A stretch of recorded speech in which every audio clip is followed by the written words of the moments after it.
बिहार में सुशासन पर सवाल उठाए जा रहे हैं। बिहार में अपराधियों के सामने पुलिस स्पष्ट दिख रही है और बिहार में क्राइम की घटनाएं लगातार बढ़ती जा रही हैं। पिछले 24 घंटे में बिहार में बदमाशों ने 7 लोगों की जान ले ली। बिहार की राजधानी पटना के बड़े बिजनेसमैन गोपाल खेमका की गोली मारकर हत्या कर दी गई।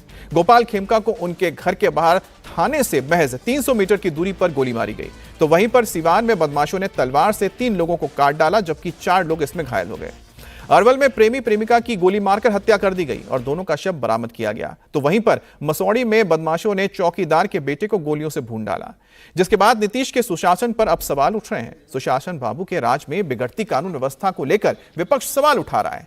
अब बिहार में 4 महीने बाद विधानसभा चुनाव है और उससे पहले जिस तरह से क्राइम आउटलेट होता जा रहा है, उससे नीतीश सरकार की मुश्किलें बढ़ती जा रही हैं। तो बिहार में पिछले 24 घंटे में कितनी घटनाएं हुई हैं उसके बारे में हम आपको बता रहे हैं। पटना में बड़े कारोबारी गोपाल खेमका की गोली मारकर हत्या कर दी जाती है। अब सोचिए कि पटना में, राजधानी में एक बड़े बिजनेसमैन की इस तरह से हत्या कर जाना, यह बहुत बड़ी बात है, और वो भी एक पॉश इलाके में अगर यह घटना हो जाती है। इसके अलावा सिवान में जैसा जानते हैं कि वर्चस्व की लड़ाई को लेकर तलवारबाजी होती है और उसमें 3 लोगों को मौत के घाट उतारा जाता है। 4 लोग अभी भी जिंदगी और मौत के बीच झूल रहे हैं। इसी तरह से अरवल में प्रेमी प्रेमिका की गोली मारकर हत्या कर दी जाती है। तो बिहार के बड़े कारोबारी और बीजेपी के नेता गोपाल खेमका की हत्या के बाद बिहार में लॉ एंड ऑर्डर पर सवाल उठ रहे हैं। इस बीच बिहार के डीजीपी विनय कुमार ने हत्याकांड की जांच के लिए एसआईटी का गठन कर दिया है। पटना सिटी सेंट्रल के एसपी की अध्यक्षता में जांच टीम का गठन किया गया है। आपको बता दें, कल रात 11:30 बजे घटना हुई। गांधी मैदान थाना से महज 300 मीटर की दूरी पर राम गुलाम चौक के पास खेमका की हत्या कर दी जाती है। उनके मर्डर के बाद शहर में हड़कंप मचा है। मौके पर एफएसएल की टीम पहुंची है और साक्ष्य जुटाने की कोशिश की जा रही है। अब तक की जांच में पुलिस को घटनास्थल से 2 खाली कारतूस बरामद हुए हैं, जिन्हें फॉरेंसिक जांच के लिए भेज दिया गया है। पुलिस फिलहाल हत्या के कारणों का पता लगाने में जुटी हुई है। पटना में देर रात बड़े कारोबारी गोपाल खेमका की अपराधियों ने गोली मारकर हत्या कर दी। देर रात एक क्लब से वो लौट रहे थे, खुद ही गाड़ी ड्राइव कर रहे थे और गांधी मैदान इलाके में जब अपने घर के पास पहुंचे, ठीक यहाँ पर जैसे ही उनकी गाड़ी रुकी, अभी गार्ड गेट खोल ही रहा था कि तभी यहाँ घात लगाकर बैठे अपराधी ने सिर में गोली मार दी। बाद में उनको अस्पताल ले जाया गया, लेकिन उनकी मौत हो गई है। ये उनका घर है और अभी यहाँ पर देखिए जो एम्बुलेंस लगी हुई है, उनका शव यहाँ पर पहुँचा है थोड़ी देर पहले। और इसी घर में 4थी मंजिल पर गोपाल खेमका रहते थे। 6 साल पहले इनके बेटी की भी गोली मारकर हत्या कर दी गई थी और बड़ा नाम, बिहार का एक बड़ा नाम गोपाल खेमका थे। और जिस तरह से ये घटना हुई है, परिवार वालों का आरोप है कि पुलिस ने आने में देर कर दी और फिलहाल अभी पुलिस मौके पर पहुंच गई है। पूरे मामले की जांच की जा रही है। एफएसएल की टीम भी यहां पहुंच गई है। पुलिस ने सीसीटीवी खंगाला है। एक अपराधी के बारे में जानकारी पुलिस को मिली है और पुलिस अब पूरे मामले की जांच कर रही है। गोपाल खेमका की जिस तरह से हत्या हुई है, उसके बाद कई सवाल खड़े हो रहे हैं। विपक्ष भी कई सवाल खड़े कर रहा है। देर रात यहाँ पर काफ़ी संख्या में लोग जुट गए थे और यहाँ अभी देखिए जो एफएसएल की टीम है और पुलिस के तमाम जो अधिकारी हैं वो मौके पर पहुँच गए हैं। पूरे मामले की जाँच की जा रही है। और आखिर खेमका फैमिली का दुश्मन कौन है? क्योंकि यह पहली बार नहीं है जब खेमका परिवार पर इस तरह की जानलेवा हमला किया गया हो। इससे पहले 20 दिसंबर 2018 को हाजीपुर में गोपाल खेमका के बेटे गुंजन खेमका की गोली मारकर हत्या कर दी गई। गुंजन की हत्या उनकी फैक्ट्री के सामने की गई थी, तो वहीं पर उनके पिता गोपाल खेमका की हत्या तो उनके घर के बाहर ही की गई। गोपाल खेमका बीजेपी के नेता होने के साथ साथ बिहार के एक बड़े उद्योगपति थे। एमबीबीएस करने के बाद गोपाल खेमका हेल्थ केयर के बिजनेस से जुड़े और उसके बाद राजेंद्र नगर के मगध अस्पताल के मालिक भी थे। इसके अलावा उनका एक पेट्रोल पंप भी है। गोपाल खेमका बांकीपुर क्लब के पूर्व सचिव भी रह चुके हैं और फिलहाल इसके सदस्य हैं। मृतक गोपाल खेमका के भाई शंकर खेमका ने बिहार पुलिस की कार्यशैली पर ही सवाल उठा दिया।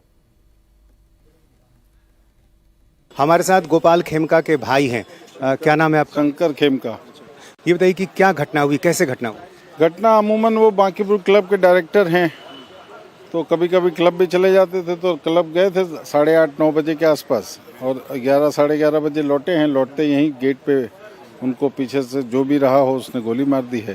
गोली की आवाज़ सुन के घर वाले दौड़ के आए, भाग के आए। उसके बाद मेडिवर्सल हॉस्पिटल ले जाया गया उनको। वहाँ पे डॉक्टरों ने उनको मृत घोषित कर दिया।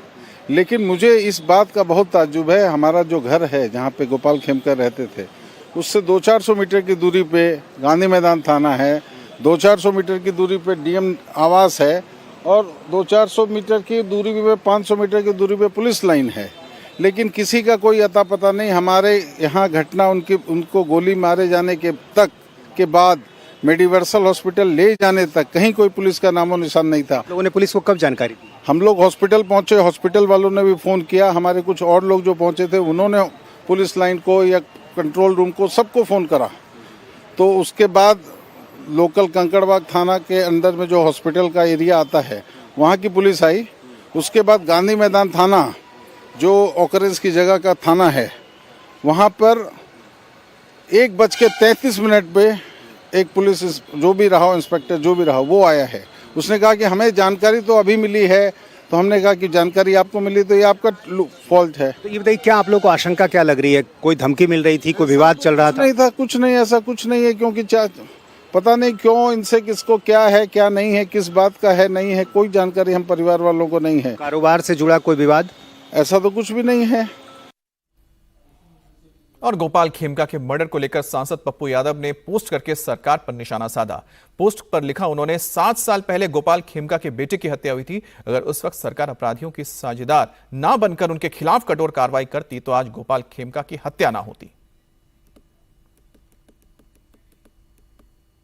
वहीं इस मामले पर बीजेपी नेता रामकृपाल यादव का कहना है कि 1.5 घंटे बाद अगर पुलिस आती है तो यह चिंता का विषय है। फिर ऐसी घटना दोबारा ना हो, शासन को इस पर ध्यान देना चाहिए। हमारे साथ हैं बीजेपी नेता रामकृपाल यादव। रामकृपाल जी, बिहार में लॉ एंड ऑर्डर जो है उसको लेकर कई सवाल खड़े हो रहे हैं। लगातार घटनाएं हो रही हैं, बड़े व्यवसायी की हत्या हो गई रात में। बिहार में लॉ एंड ऑर्डर खराब है ऐसा नहीं कहा सकता है। ये घटना हो गई दुर्भाग्यपूर्ण है और चिंता का विषय है। गोपाल जी बहुत प्रतिष्ठित व्यक्ति थे, व्यवसाय के अलावा एक समाजसेवी भी थे और उनके घर के समीप व्यस्तम इलाका है, गांधी मैदान का बड़ा सेंसिटिव इलाका है, वहाँ हत्या हो जाए। और जो जानकारी आप लोगों के माध्यम से मिल रही है कि 1.5 घंटे के बाद पुलिस अगर आती है तो ये चिंता का विषय है। और निश्चित तौर पर ऐसे चीज़ों को देखना चाहिए पुलिस शासन को और पुनरावृत्ति न हो ऐसी घटना को, समय पर पुलिस कार्रवाई करे, इन सब चीज़ों पर देखनी चाहिए और कार्रवाई करनी चाहिए। 500 मीटर की दूरी पर यदि थाना हो और पुलिस 1.5 घंटे की देर से पहुंचे तो ये तो बिल्कुल हैरान करने वाली बात। नहीं, मैं सहमत हूँ। अब जांच का विषय है कि 1.5 घंटे के बाद पहुंची या कितना घंटा के पास पहुंची। सीनियर ऑफिसर्स जो हैं यहाँ वो देखेंगे इस बात को।